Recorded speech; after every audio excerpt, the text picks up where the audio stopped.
오늘 하나님께서 우리에게 주시는 말씀은 여호수아 18장 1절에서 10절입니다. 여호수아 18장 1절에서 10절 함께 교독하겠습니다. 제가 먼저 1절 봉독합니다.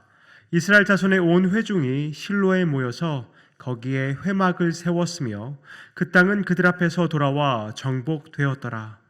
그러나 이스라엘 자손 중에 그 기업의 분배를 받지 못한 자가 아직도 7지파라. 여호수아가 이스라엘 자손에게 이르되 너희가 너희 조상의 하나님 여호와께서 너희에게 주신 땅을 점령하고 가기를 어느 때까지 지체하겠느냐? 너희는 각 지파에 3사람씩 선정하라. 내가 그들을 보내리니 그들은 일어나서 그 땅에 두루다니며 그들의 기업에 따라 그 땅을 그려가지고 내게로 돌아올 것이라. 그들이 그 땅을 7부분으로 나누되 유다는 남쪽 자기 지역에 있고 요셉의 족속은 북쪽에 있는 그들의 지역에 있으니 그 땅을 7부분으로 그려서 이곳 내게로 가져오라. 그러면 내가 여기서 너희를 위하여 우리 하나님 여호와 앞에서 제비를 뽑으리라. 레위 사람은 너희 중에 분깃이 없나니 여호와의 제사장 직분이 그들의 기업이 됨이며 갓과 루벤과 므낫세 반 지파는 요단 저편 동쪽에서 이미 기업을 받았나니 이는 여호와의 종 모세가 그들에게 준 것이니라 하더라. 그 사람들이 일어나 떠나니 여호수아가 그 땅을 그리러 가는 사람들에게 명령하여 이르되 가서 그 땅을 두루다니며 그것을 그려가지고 내게로 돌아오라. 내가 여기 실로의 여호와 앞에서 너희를 위하여 제비를 뽑으리라 하니 그 사람들이 가서 그 땅으로 두루다니며 성읍들을 따라서 7부분으로 책에 그려서 실로 진영에 돌아와 여호수아에게 나아오니 여호수아가 그들을 위하여 실로의 여호와 앞에서 제비를 뽑고 그가 거기서 이스라엘 자손의 분파대로 그 땅을 분배하였더라. 아멘. 네, 오늘 본문 1절에 실로라는 지역 이름이 등장하고 있습니다. 여호수아에서는 처음 등장하는 이름입니다. 네, 이곳이 이제 에브라임 지파에 속한 지역이고요. 그리고 세겜에서는 남쪽으로 약 12마일 정도 떨어진 곳에 있다고 합니다. 또 지금의 예루살렘에서는 북쪽으로 약 25마일 정도 떨어진 곳이라고 합니다. 근데 바로 이 실로라는 지역에 이스라엘 사람들이 모인 이유를 생각해 보면 아무래도 모든 공동체가 모이기에 적절한 위치에 있었기 때문일 것 같습니다. 그래서 역사적으로도 매우 중요한 장소라고도 할 수 있는데요. 지금까지는 길갈이 그런 역할을 감당했습니다. 길갈이 이스라엘에 어떻게 보면 전략적인 요충지도 됐고 또 신앙적인 근거지도 되었었습니다. 근데 이제부터는 실로가 그 역할을 감당하게 되는 것이죠.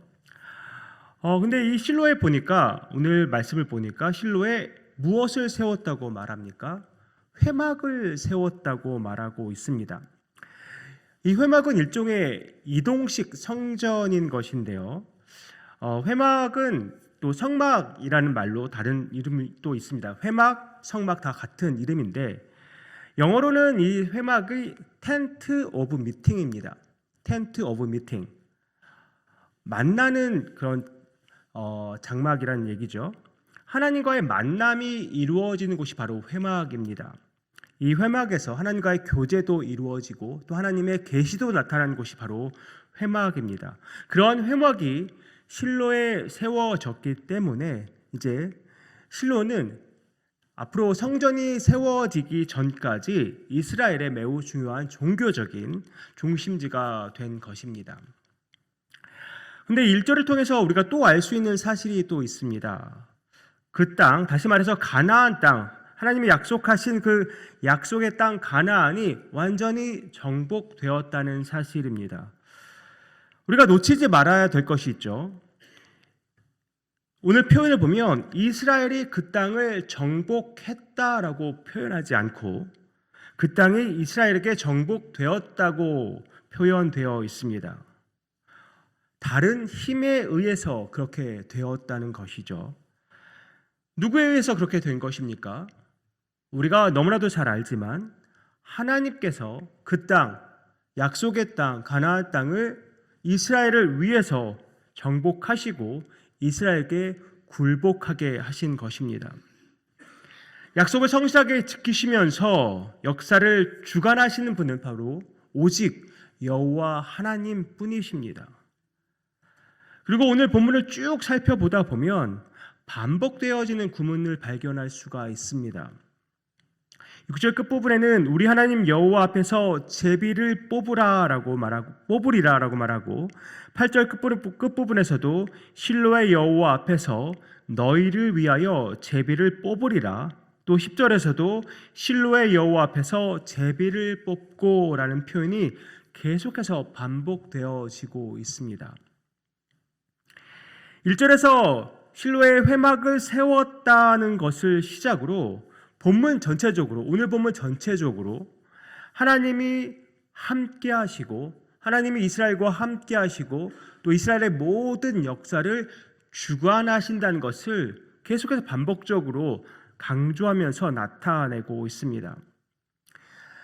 이스라엘 백성은 출애굽을 시작으로 40년 동안의 광야 생활, 또 이 약속의 땅 가나안을 정복하는 모든 일들 가운데 하나님의 역사를 분명히 똑똑히 보고 경험했습니다. 끊임없이 경험했습니다. 이 약속의 땅에 도달하고 또 이 약속의 땅이 정복된 것도 다 하나님께서 친히 주관하셔서 이루신 일입니다. 근데 오늘부터 시작되는 남은 7지파의 분배 역시 하나님 앞에서 이루어지고 하나님의 주권 아래서 이루어진다는 것을 오늘 본문은 그것을 분명하게 나타내고 있습니다.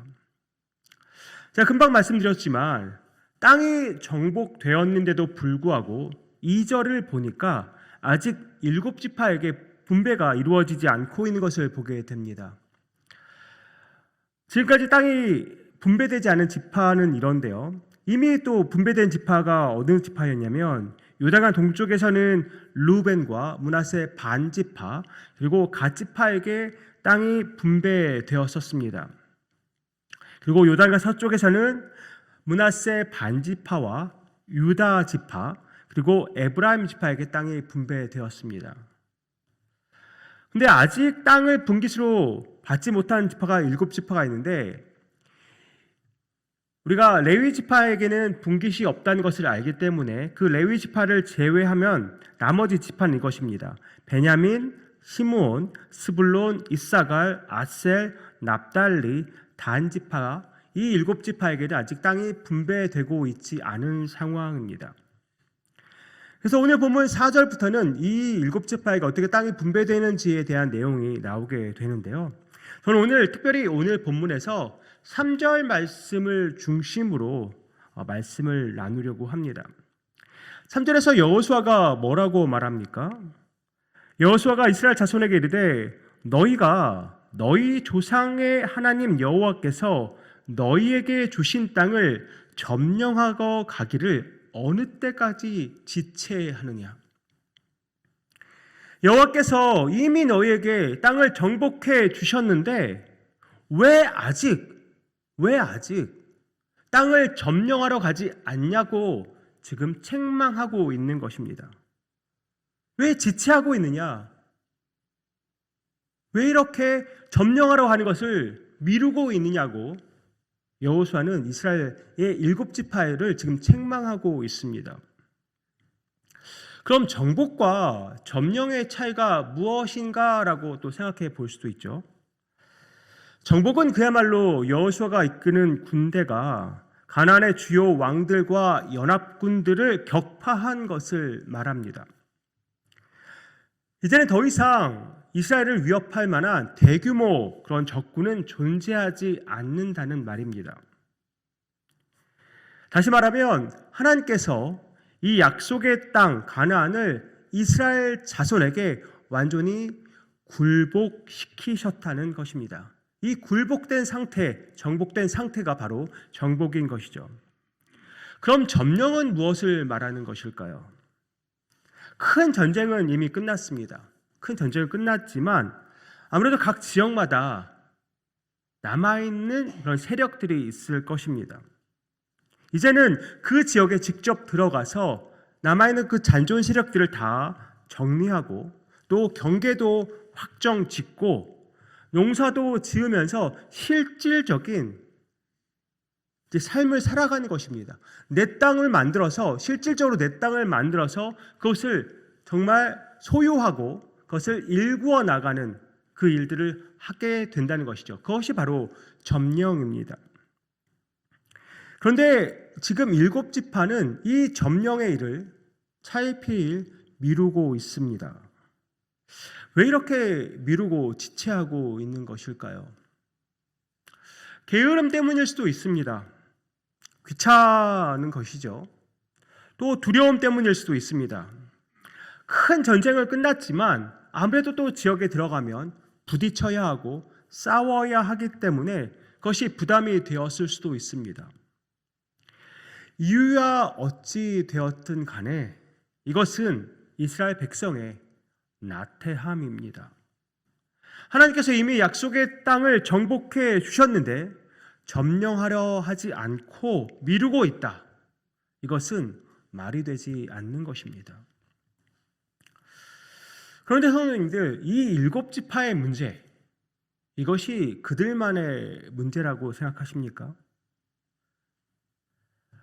한번 우리가 영적으로 한번 생각해 볼까요? 예수 그리스도는 십자가에서 죽으시고 부활하셔서 죄와 사망의 권세를 모두 이기고 정복하셨습니다. 승리하신 예수님으로 인해서 우리가 구원받았기 때문에 우리 역시 이 세상에서 그리스도와 함께 승리의 삶을 살아야 합니다. 우리는 더 이상 죄의 종이 아닙니다. 사탄의 종이 아닙니다. 물론 이 세상 여전히 사탄의 권세가 활기차게 움직이면서 이 땅을 다스리고 있지만 이 세상에서 믿는 자로 또 의인으로 살아가는 것, 그래서 결코 쉬운 일 아니지만 예수 그리스도의 피로 인해서 구원받고 의인이 된 이상 우리가 이전처럼 계속해서 살아갈 수는 없다는 것입니다. 의인이 되었으면 의인에 걸맞는 삶을 살아가야 된다는 말입니다. 이것이 바로 성화입니다. 의인이 되었기 때문에 우리는 성화의 삶을 시작할 수 있는 것입니다. 의인이 되지 않은 사람은 성화라는 것을 그 시작 자체를 할 수 없는 것이죠. 예수 그리스도의 피를 힘입어서 의인이 되었기 때문에 우리가 우리 입술로 예수 그리스도를 구주로 영접하고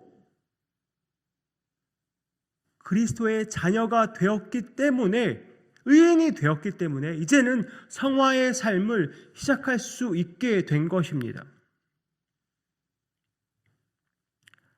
그래서 날마다 죄와 싸워야 하고 성령 충만함 가운데 예수 그리스도를 날마다 더욱더 닮아가는 이 성화의 삶을 우리는 살아가야 하는 것입니다. 우리가 구원받고 의인이 되었는데도 여전히 믿지 않는 사람들과 전혀 구별되지 않는다. 여전히 똑같이 살아간다. 예수 믿기 전과 후가 전혀 변함이 없다. 그것은 문제입니다. 그것은 지금 이미 정복한 그 땅을 점령하러 가지 않는 7지파와 다를 게 없다는 것입니다. 세상에서의 싸움 쉽지 않습니다. 치열합니다. 때때로 우리에게 고통을 주기까지 합니다. 하지만 성도님들, 두려워하지 마십시오. 예수 그리스도께서 이미 우리를 위해 승리하셨습니다. 요한복음 16장 33절 이렇게 말씀합니다. 이것을 너희에게 이른 것은 너희로 내 안에서 평안을 누리게 하려 함이라. 세상에서는 너희가 환난을 당하나 담대하라. 내가 세상을 이기었노라. 예수께서 세상에서 이미 승리를 거두셨습니다. 죄와 사망을 모두 이기고 정복하셨습니다. 예수 그리스도께서 승리하셨기 때문에 우리도 이 세상에서 승리할 수 있습니다. 요한일서 5장 4절과 5절 이렇게 말씀합니다. 무릇 하나님께로부터 난 자마다 세상을 이기느니라. 세상을 이기는 승리는 이것이니 우리의 믿음이니라. 예수께서 하나님의 아들이심을 믿는 자가 아니면 세상을 이기는 자가 누구냐? 성도님들, 두려워하지 마십시오. 오히려 담대하십시오. 세상을 이기신 예수께서 바로 우리 편이십니다. 예수께서 이미 세상에서 승리를 거두셨기에 우리도 믿음으로 승리할 수 있습니다. 우리와 늘 함께 하신 성령의 힘을 입어서 우리는 승리할 수 있습니다. 세상에서 세상과 구별됨을 온전히 드러내고 또 성령 충만하여서 성령의 열매를 맺으며 우리는 살아갈 수 있습니다. 불가능하지 않습니다. 우리는 이 모든 것을 해낼 수 있습니다. 예수 그리스도께서 우리를 위해 이미 승리하셨기 때문입니다. 오늘도 내일도 주님이 다시 오시는 그날까지 예수 그리스도의 승리를 붙잡고 성령의 힘을 의지하여서 날마다 이 세상에서 승리를 이루어가는 저와 여러분 뉴욕장로교회 모든 성도님들 되시기를 주님의 이름으로 축복합니다. 기도하겠습니다. 아버지 하나님, 이미 하나님께서 정복하신 그 땅을 점령하러 가는 것을 미루고 있는, 지체하고 있는 나태한 7 지파의 모습을 봅니다. 혹시 이것이 우리의 모습은 아닙니까? 예수 그리스도께서 우리를 위해서 이미 죄와 사망의 권세를 이기고 정복하셨는데 이 땅에서 우리는 어떻게 살아가고 있습니까? 날마다 승리하면서 살아가고 있습니까? 치열한 전쟁에서, 이 싸움에서, 영적인 전투에서 예수 그리스도를 힘입고 싸우고 승리하며 살아가고 있습니까? 주님, 예수 그리스도께서 우리를 위해서 승리하셨기에 우리도 승리할 수 있다는 이 믿음을 가지고 이 땅에서 다시는 두려워하지 아니하고 믿음으로 나아가서 승리하는 삶 살게 하여 주시옵소서. 주님이 다시 오시는 그날까지 성령의 힘을 입고 주께서 이미 이루신 그 승리를 붙잡고 날마다 이 악한 세상에서, 이 어두운 세상에서, 우리를 유혹하는 이 세상에서 모든 시험을 이기고 승리하는 우리 뉴욕장로교회 모든 성도님들 되기 원합니다. 주님 함께하여 주시옵소서. 이 모든 말씀 예수 그리스도의 이름으로 기도하옵나이다. 아멘.